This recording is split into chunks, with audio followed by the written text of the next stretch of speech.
So, good afternoon, everybody. Welcome to the Statman episode with me, Adam the Leeds fan, and joined, as usual, by the main man himself, Andrew Dalton, also known as Stats. Stats, how you doing, pal? All right? Oh, thanks, Adam. How are you? Yeah, not bad, mate. Not bad. Weather's terrible, and there's no game on a Saturday, but Arsenal are losing again. Yeah. That's always a bonus, isn't it? Arsenal, I think they've just lost. Opportunity kind of knocks a little bit on Monday evening against Palace. So it's annoying having a game on a Saturday, but it is what it is, isn't it? We go with it, really, don't we? Well, I remember those Saturdays when we'd have the early kick-off on a Saturday and get dicked 6-1 by Wednesday and your whole weekend. Oh, please don't. So, do you know what I mean? Please don't remind me. At least we're not going to have a bad Saturday night. Yes. Talking of bad nights, Everton, bad night, good night? What were your thoughts, mate? Do you know what? I thought it was a game of two halves. I thought first half Everton were better than us. And I think the players have admitted it, that they've lost the markers for the goals, and they were quite soft goals in a way.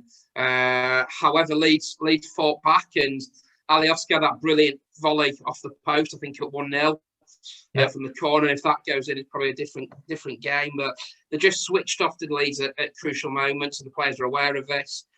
Second half, I thought we did everything but score the equaliser. Rafinha is on a different level to everybody at the moment. It's slightly disappointing, but look where we are in the league. There's got to be a realisation that we're a newly promoted side. We've just come up after 16 years in the wilderness, and I'm delighted to be where we are in the league. Look, I know it's a bit lopsided to games in hand and goal difference and what have you, but yeah, I'm delighted where we are. We probably need 3-4 more wins just to completely get over the line. But you look at the bottom three, Adam, and you look Sheffield United and West Brom. To me, as good as Sheffield have been in the last few weeks, I think they're done for. Fulham, they draw too many games, or they've won 2 games all season. And as I put on Twitter on Wednesday night after the Everton game, that Fulham have got to win 5 more games than Leeds, and that's providing Leeds don't pick up another point again this season. Now, if they don't pick up another point again this season, there'll be problems, but that's not going to happen. So yeah, I'm happy. I'm happy where we are, and we kind of move on to Monday night in Crystal Palace. Yeah, I mean, I don't know. I'm sure most of the listeners have picked up on our Ought to Know Better podcast. We dropped the an alien came down, and I said on there, if you were going to show somebody what Leeds United is about this season, if you were going to show an alien, what it was, that second half was exactly what you'd show them, because it had everything, didn't it? Yeah, and I thought we were really lucky. I think on another day, the keeper Olsen, should I say, he had a worldie in the second half. It's just typical Leeds, that really, isn't it? Yeah. But look, they played really well. They were unlucky, and they'll learn lessons. And I think this season, as I keep saying on social media, finish 17th, build for next season. So if you finish 17th, you're in the Premier League next year. And as Bielsa rightly said in his press, no matter if you finish 8th or 12th, you're still a Premier League club next season. I think that's all that really matters. No, I agree 100% on that, mate. 100%. I'm a stat man. That then moves me on. So you mentioned Rafinha being on a different level to everybody else. He's our main man at the moment. The same can be said for Palace with Zaha. Obviously, he's missing. Yes. So, well, we believe he's missed. Is it 100% that he's? Yeah, he's out for a few weeks. I've just been watching Soccer Saturday, and he's definitely out the game. And Roy Hodgson did his presser yesterday, and he's definitely out the game. So, which is a boost. Players have been unavailable in other games in the Premier League, and it's not quite worked out. But yeah, you wonder where Palace's threat is going to come from. Van Aanholt, perhaps, down the left-hand side. Batshuayi, Benteke, McCarthy, Milivojevic, if I pronounce that right, the captain. Yeah. They have still got options there in Crystal Palace. But you're hoping this is an opportunity for Leeds, just after a small blow against Everton, to get back on it and hit 30 points on Monday evening. Yeah, I think, and this is one of those things, I think we missed a trick in pre-season not looking at Eze from QPR. I think he's a lot have said that on social media, and I would kind of have to agree with them. The great player, look at him, he's so nimble on the ball, and I remember the QPR game, Ellen Road last season, he was brilliant. He was their star player. Yeah. But you never know. I might get back in from in the summer because I'm sure plans are afoot for next season. Once the place in the Premier League has been confirmed for 2021-2022 season.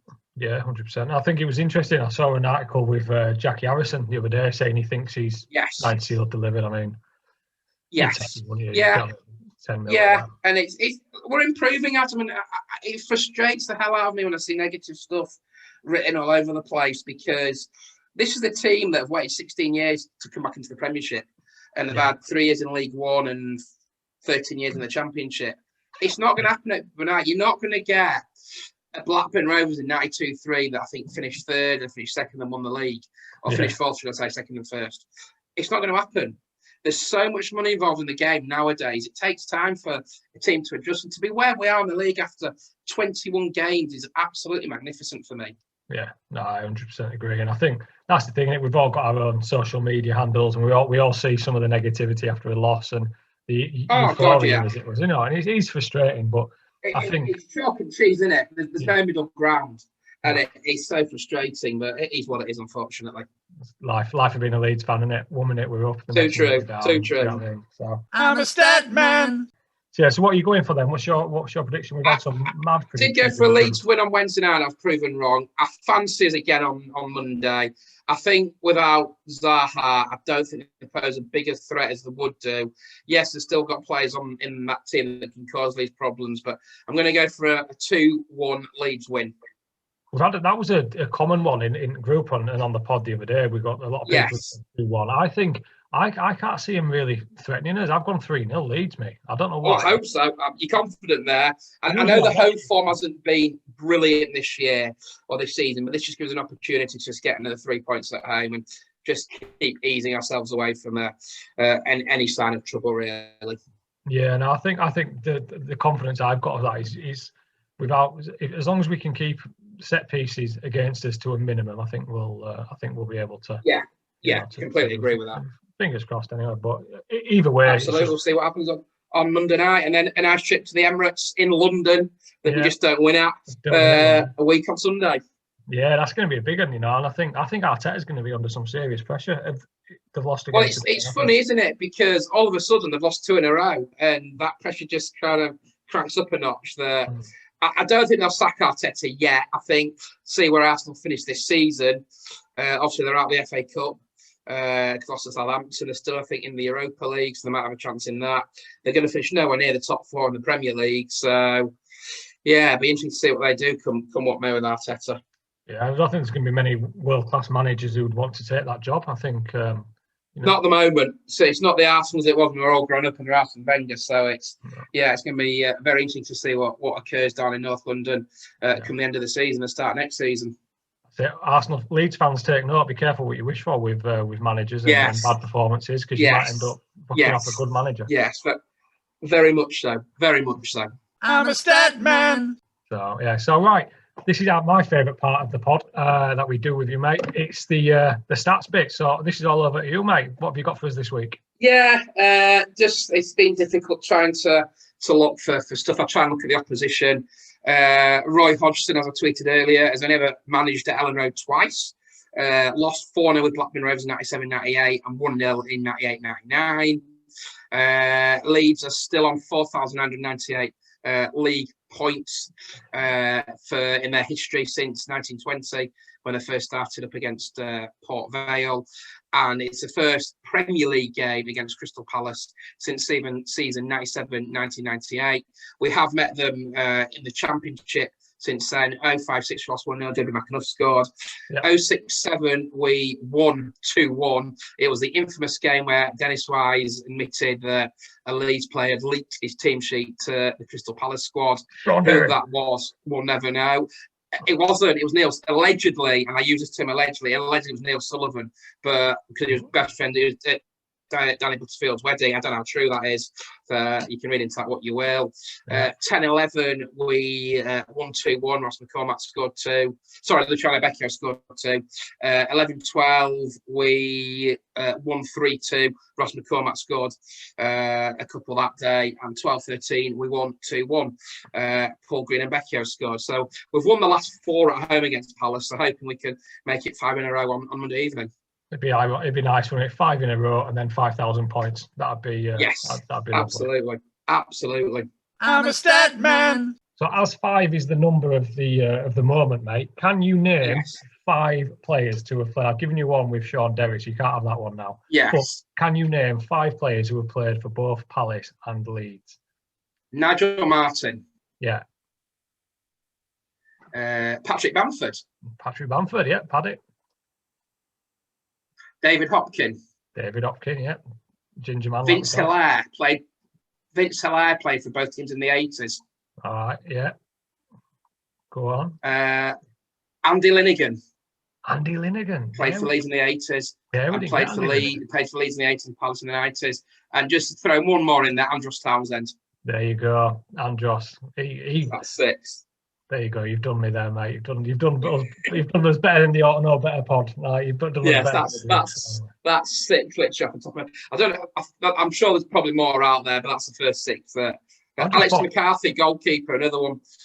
Obviously had a short spell at Leeds. So yeah, there's players out there that have played for both clubs, and of course Terry Venables has managed both clubs. That's it. Yeah, we had Tell in there. We had did Mikel Forcell play for both? He did. He played for both Leeds and Palace, yeah. I think he has a low spell at Palace and he had a short spell at Leeds in the 2011-2012 season. There you are then. So, there we are, mate. So, what's the plans for the rest of the day, mate? And it's raining out. Soccer Saturday, chill out, watch all the football, hopefully watch Fulham lose at home to West Ham, just to keep Leeds completely away from it all. And watch the football. That's it. Every day's the same at the moment. It's a bit Groundhog Day. Honestly, Emma's been and gone, which has been good. I'll just chill out for the afternoon, really. Top man. Well, we all follow each other on our social media channels, obviously. What's your handle for anybody who's listening? Anyone that wants to follow me at LUFC Stats. Top man. Right, mate. As always, it's an absolute pleasure. I'm sure Luke will be better. You're all good. To do a better job. We appreciate it as always. You coming on, mate. We'll tag you all in and we'll speak to you again. Have a good one. Cheers, Adam. Cheers, pal. Take care. See you later. Bye.